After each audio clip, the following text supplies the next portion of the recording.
నలుగురు వచ్చిండు తమ్ముడు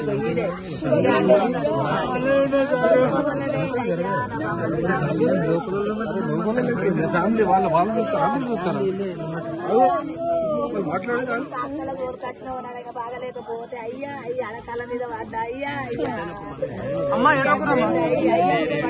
వచ్చిండు అయ్యా అయ్యా చేసుకొని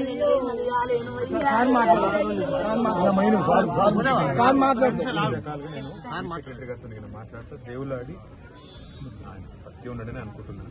ఎప్పుడు ఎట్లా అనుకోరు బాడీ అది అనుకోరు, సత్యం ఉన్నాడని అనుకున్నాం. చెప్పలేము, అదృష్టం ఉంటుంది, చెప్పలేము. దేవుడు ఉన్నాడు, తప్పకుండా దొరుకుతాడు. బాధపడకూడదు, భయపడకూడదు, ఏడవకూడదు.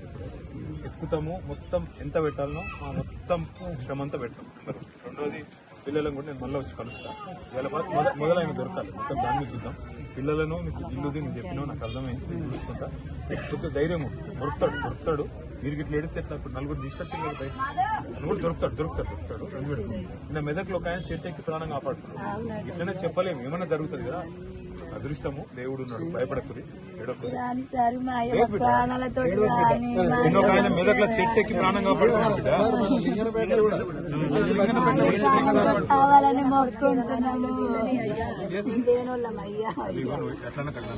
మొదలు ఆయన ప్రాణాలతో రాని ఆయన ఎక్కుదాం మొదలు, తర్వాత నేను వస్తాను, మళ్ళీ కలుస్తాను. ఫ్రెండ్ పెట్టుకోండి. మిగతా వాళ్ళు హాస్పిటల్కి పోయినట, నేను వాళ్ళ దగ్గర కూడా పోదాం అనుకున్నాను. ఎట్లా జ్వరం వచ్చిందా? రాత్రి అంతా బేదారైందా వర్షం? ధైర్యం కొత్త హాస్పిటల్కి నువ్వు పోతావా? పంపి అన్న ఉంటావు, ఇట్లుంటావా? చూసుకోండి, బేదారైంది చూసుకోండి. నేనేం చేస్తా అంటే మొదలు ఈ పని చేస్తాను.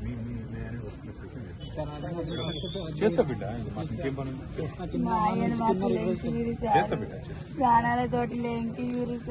నేను చెప్తున్నా కదా, నిన్న కూడా చెట్టు ఎక్కి ప్రాణాలు కాపాడుకున్న వాళ్ళు ఉన్నారు. అట్లా భయపడకూడదు, ఏమో అయిపోయిందని భయపడకూడదు. చెప్పలేము, ఇక్కడ అంతా రాత్రి అంతా చీకటే కదా. ఇప్పుడు దేవులాడతారు, ఇప్పుడే వర్షం తగ్గింది, దేవులాడతారు. ఏదైనా చెట్టు గిట్ట దొరికితే పట్టుకొని ఉంటారు కదా.